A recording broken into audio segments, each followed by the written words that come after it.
Good morning বন্ধুরা, welcome back to my channel. তো তোমরা সবাই কেমন আছো? আশা করছি সবাই খুব ভালো আছো, আর যে যেখানে আছো সুস্থ আছো। আর তোমাদের আশীর্বাদ আর ভালোবাসায় আমরাও সবাই ভালো আছি। তো আজকে হচ্ছে শনিবার, আর এখন বাজে সকাল 7টা। তো শনি রবি দুদিন স্কুলে ছুটি থাকে শুভ পুচকুসোনা, তোমরা অনেকেই জানো যারা আমার পুরনো সাবস্ক্রাইবাররা আছো। তো শুভ সকালবেলা 7টার সময় টিউশন পড়তে গেল, আর আমি ভাবলাম কাজকর্মটা শুরু করি। তো এখন 2-3 দিন ধরে আবার প্রচণ্ড ঠান্ডা বাড়ছে, কিন্তু কিছু করার নেই। সকালে যে কাজগুলো থাকে সেগুলো তো করতেই হবে, শুধু আমি বলে নয়, প্রত্যেকটা বাড়ির বউরা মারা কিন্তু সবসময় এই কাজগুলো করেই থাকে। তো যাই হোক, সকালবেলা গেটে জল দিয়ে আমি গাছগুলোতেও জল দিয়ে দিচ্ছি, কারণ সারাদিন টাইম পাবো না। এখন এই টাইমে জল দিয়ে দিলে আর সারাদিন গাছে জল দেওয়ার প্রয়োজন পড়বে না। তো আজকে যারা আমার চ্যানেলে প্রথমবার এসেছো বা ভিডিওটা প্রথমবার দেখছো, তো তাদের যদি ভিডিওটা কোনো জায়গায় একটুও ভালো লেগে থাকে, তাহলে আমার পুরনো বন্ধুদের মতন তোমরাও পাশে থেকো, সাপোর্ট করো। ভিডিওটা ভালো লাগলে একটা লাইক করো, কমেন্ট করে জানিও তুমি কোথা থেকে বলছো, তাহলে আমার খুব ভালো লাগবে। তো চলো ভিডিওটা দেখতে থাকো, আশা করছি তোমাদের ভালো লাগবে। তো এই গাছগুলো অনেক কদিন হয়ে গেল রোদ্দুরে ছিল, তো একটু হলুদ হয়ে গেছে। আবার এগুলোকে ছাওয়ায় রাখার চেষ্টা করলাম। তো যেমন যেমন আমাদের বাড়িতে কাজকর্ম হয়েছে তোমাদের সাথে আগে শেয়ার করেছি। তো মাঠটা কিন্তু এখন বেশ ফাঁকা হয়ে গেছে, আর ওখানে রোদ্দুরে আমাদের বসতে, হাঁটাচলা করতে, জামাকাপড় মেলতে খুব সুবিধা হয়। তো গোলাপ গাছে না 4টে গোলাপ ফুল ফুটেছে, খুব সুন্দর আর খুব বড় বড়ই ফুটেছে ফুলগুলো। তোমাদেরকে এর আগের দিন দেখাবো ভেবেছিলাম, ভিডিও শ্যুট করেছি, বাট সেটা দেখা হয়নি। নেক্সট ভিডিওতে তোমাদের সাথে শেয়ার করব। তো ফুলগুলোকে না তুলতে ইচ্ছা করছিল না, তাই ওগুলোকে প্রত্যেকদিন অল্প করে জল দিয়ে দিই। আর তারপরে আমি আমার জন্য করে নিচ্ছি সকালবেলা 1 কাপ চা। তো 1 কাপ গরুর দুধের মধ্যে অল্প একটু জল দিয়েছি। আর এখন যেহেতু আমার দাঁতে যন্ত্রণা, তো খুব হালকা পরিমাণে মিষ্টি খাওয়ার চেষ্টা করি। তো 1 চামচের মতন চিনি দিয়ে তারপরে চাটা বানিয়ে নিলাম। আর শুভ যেহেতু সকালবেলা পড়তে চলে গেছে, আর শুভর আসতে দেরি হবে অনেকটাই, তাই পুচকুসোনাকে আজকে আমি সাথে করে নিয়ে কাজে বেরোবো। তো আমি চা রুটিটা খেয়ে নেব, তারপরে পুচকুসোনাকে ডেকে রেডি করাবো, ওকে খাওয়াবো, তারপর আমি বেরোবো। তো কালকে রাতে রুটি করেছিলাম, তার মধ্যে একটা রুটি বেঁচে আছে, তো সেটা দিয়ে এখন আমার টিফিনটা হয়ে যাবে। তারপরে সকালবেলা ঘুম থেকে ওঠার পর আর বিছানাটা তোলা হয়নি। তো এখন সবার আগে বিছানাটা তুলবো, পুচকুসোনাকে উঠাবো, তারপরে পুচকুসোনাকে রেডি করে নেব। তো তোমরা আমাকে অনেকেই জিজ্ঞাসা করেছিলে যে আমি কি কাজ করি। তো আজকের এই কমেন্টের মাধ্যমে আমি তোমাদেরকে জানিয়ে দেবো যে আমি কি কাজ করছি। তো আগের দিন তো তোমাদেরকে স্যালারিটা বলেছিলাম, আমার একদমই খেয়াল ছিল না কাজের বিষয়ে, যে তোমাদেরকে জানানোটা আমার উচিত। তো আমি একদমই ভুলে গেছিলাম, তাই তোমাদেরকে আর জানানো হয়নি। তো আমাকে হাউসওয়াইফ ঝুমাদি লিখেছিল তুমি কি কাজ করছো। তাছাড়াও তোমরা অনেকে লিখেছো যাদের কমেন্টগুলো আমি এখন পড়তে পাচ্ছি না। তো রিসেন্ট যেহেতু ঝুমাদি কমেন্টটা করেছে, তো আমার হঠাৎ করে মনে পড়লো। তো তোমাদেরকে আমি বলে দিই, আমি একটা সমিতির গ্রুপে কাজ করছি, যেখানে মেম্বারদেরকে নতুন নতুন গ্রুপে অ্যাড করতে হয়, আর তার সাথে কালেকশন করতে হয়। এটা সপ্তাহের গ্রুপ। তো সেই কাজটাই করছি, যেটা আমাকে প্রত্যেক দিন করতে যেতে হয়। তো এটা সমিতির কাজ, যার একটা ফিক্স স্যালারি আছে। তো সেই স্যালারিটা এখন আমি রিসেন্ট পাচ্ছি না, কারণ সেটা ফিক্স ক্যান্ডিডেটের ওপরে। তো সেই ক্যান্ডিডেটটা এখনও আমি কমপ্লিট করতে পারিনি, আর এত তাড়াতাড়ি করাটা সম্ভবও নয়, কয়েকটা মাস লাগবেই। তো এই কাজটার জন্য আমাকে প্রত্যেকদিন সকালবেলা একবার বেরোতে হয়, তারপরে এসে রান্নাবান্না করে খাওয়া দাওয়া করে তারপরে আবার অফিস টাইমে অফিসে যেতে হয়।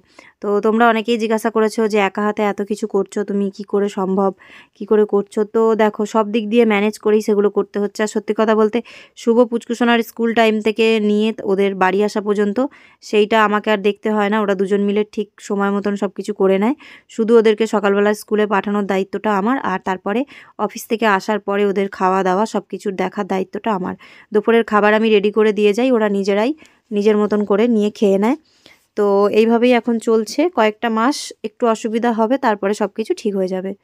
তো তোমাদের আরও কিছু কমেন্ট আছে যেগুলো আমি আজকে পড়ে শোনাবো।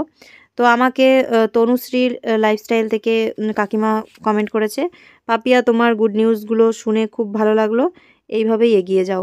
থ্যাংক ইউ সো মাচ কাকিমা। তো তারপরে আছে অর্পিতা সাহা, সকালবেলায় ফার্স্ট কমেন্ট করেছিল আমাকে আগের দিনের ভিডিওতে। তো লিখেছিল গুড মর্নিং। তো এখন যেহেতু আমি ভিডিওটা রাত্রিবেলায় এডিট করছি, তো তোমাকে জানাচ্ছি গুড নাইট, আর আমার ইউটিউবের সব বন্ধুদেরকে জানাচ্ছি গুড নাইট, যেহেতু এখন রাতের টাইমে শ্যুট করছি। আর তাছাড়া আমি একটা কমেন্ট পেয়েছিলাম, যেটা আমি তোমাদেরকে সবাইকেই জানাতে চাই, তোমরা এরকম কমেন্ট আমাকে এর আগেও করেছো। তো আমাকে এটা করেছে কেতন মাবলে। তো উনি লিখেছেন যে hi Papiya, give me your mobile number, I am big fan of your channel, please give me your mobile number please. তো সরি, আমি ফোন নাম্বার তো দিতে পারবো না, কারণ এটা একটা সোশ্যাল মিডিয়া, আর বিশেষ করে আমি তাদেরকেই ফোন নাম্বারটা দিয়ে থাকি যারা আমার খুব কাছের মনে করি, বা যাদের ভ্লগ আমি দেখি, যাদের সঙ্গে আমার প্রত্যেকদিন কথা বলতে কোনো অসুবিধা হবে না। মানে তোমরা বুঝতেই পারছো, শুধুমাত্র দিদিমণিদের ছাড়া বাকি কাউকেই আমি আমার পার্সোনাল নাম্বার দিতে চাই না। বাট আমি আরও সোশ্যাল মিডিয়ার কিছু কিছু জিনিসে অ্যাক্টিভ আছি, যেরকম ইনস্টাগ্রাম, ফেসবুক। তো চাইলে সেইখানে আমার ইউটিউবের যে চ্যানেল, তো সেই চ্যানেলের নাম দিয়ে সার্চ করলেই তোমরা পেয়ে যাবে।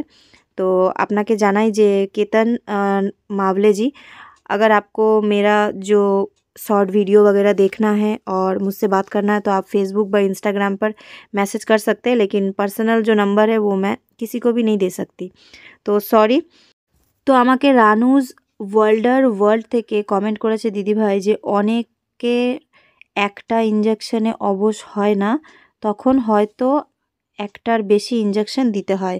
তো হ্যাঁ, যখন আমার দাঁতের মানে ইঞ্জেকশন দিয়েছিল, তো তখন আমাকে টোটাল 4টে ইঞ্জেকশন দিয়েছিল, কারণ 2টো ইঞ্জেকশনেও আমার অবশ হয়নি। তো এরকমটা সবার শরীর সমান নয়, কখনো কখনো হয়ে যায়। আর তারপরে আছে নয়না খান, লিখেছে খুব সুন্দর হয়েছে ভিডিওটা আপু, তো thank you so much Naina. আর তারপরে আছে ব্লগ মন্দিরা, খুব ভালো লাগলো ভিডিওটা, thank you so much Mandira. তারপরে আছে Rudra Arpita's blog, first payment পাবে শুনে খুশি হলাম। তো এরকম তোমরা অনেকেই আছো যারা আমার ফার্স্ট পেমেন্টের অপেক্ষায় রয়েছো, তোমাদের সঙ্গে আশা করছি খুব তাড়াতাড়ি শেয়ার করতে পারবো। আর তোমাদের এখনও অনেক কমেন্ট আছে যেগুলো আমার পড়া বাকি আছে, তো আমি আস্তে আস্তে চেষ্টা করব সেগুলো তোমাদের সাথে শেয়ার করার। আশা করছি তোমাদের সবার ভালো লাগবে। তো চলো, আজকের জন্য কমেন্ট আমি অতটাই পড়লাম। তো তোমরা কেউ মন খারাপ করো না, তোমাদের প্রত্যেকেরই কমেন্টের আমি রিপ্লাই ভিডিওর মাধ্যমে অবশ্যই দেব। তো আস্তে আস্তে সব কিছুই রিপ্লাই দেব। আর তোমরা যারা আমাকে বলছো যে সংসার করে ইউটিউব করে আমি বাইরের কাজটা কিভাবে করছি, তো আমার এরকম পুরনো ভিডিওতে অনেক কমেন্ট এসেছে। তো দেখো, সংসার চালাতে গেলে শুধু হাজব্যান্ডের উপরেই ভরসা করলে হবে না, যদি চেষ্টা করে নিজে একটু কিছু করা যায় তাহলে দুজনা মিলে সংসারটাকে চালাতে অতটা কষ্ট হয় না, কিন্তু একজনের উপর দিয়ে সংসার চালাতে খুবই কষ্ট হয়। আর তোমরা আমার পুরনো ইউটিউব ফ্যামিলি মেম্বাররা যারা আছো প্রত্যেকেই জানো যে আমাদের কিন্তু একটা অলরেডি লোন আছে, যার জন্য আমরা সেই লোনের টাকা দিয়ে জায়গা জমিটাকে কিনেছিলাম আর বাড়ি করে এখানেই আছি। তো সেই জায়গায় দাঁড়িয়ে আমাদের দুজনের ইনকামের খুবই প্রয়োজন। হাজব্যান্ডকে একটু হেল্প করতে চাই, দুজনা একসাথে সাথ মিলিয়ে সংসারটাকে চালাতে চাই, আর সব কিছু ঠিকঠাক যাতে চলে সেই জন্যই এই জিনিসগুলো করছি। পুচকুসোনাকে নিয়ে আমি কাজে বেরিয়ে পড়েছিলাম, তারপরে সারাদিনের কোনো ব্লগ শেয়ার করা হয়নি। তারপরে একদম চলে আসলাম সন্ধেবেলা। তো সন্ধেবেলা কিছু বাজারহাট করেছি, যেগুলো তোমাদেরকে আমি নেক্সট ব্লগে নেক্সট পার্টে দেখাবো। আর আজকে আমি সন্ধেবেলা খাওয়ার জন্য নিয়ে এসেছি 3টে ভেজিটেবল চপ, যেটা শুভ পুচকুসোনা আমি 3জনাই পছন্দ করি। আর তার সাথে আছে আমাদের জন্য এগরোল, শুভর আর আমার একটা এগরোল থেকে হাফ হাফ হয়ে যাবে। আর পুচকুসোনার জন্য একটা নিয়ে এসেছি, সেখান থেকেও খাওয়া হবে। তো আজকের ব্লগটাকে আর বেশি বড় করলাম না, ভিডিওটাকে এখানেই শেষ করলাম। তোমাদের কেমন লাগলো অবশ্যই কিন্তু তোমরা কমেন্ট করে জানাবে। আর ভিডিওটা যদি কোনো জায়গায় ভালো লেগে থাকে তাহলে চ্যানেলটাকে সাবস্ক্রাইব করে পাশে থাকবে। তো চলো, দেখা হচ্ছে কালকে নতুন একটা ব্লগে নতুন একটা ভিডিওতে। সবাই ভালো থেকো, সুস্থ থেকো, সাবধানে থেকো, সবসময় নিজেদের খেয়াল রেখো। Take care, good night, by.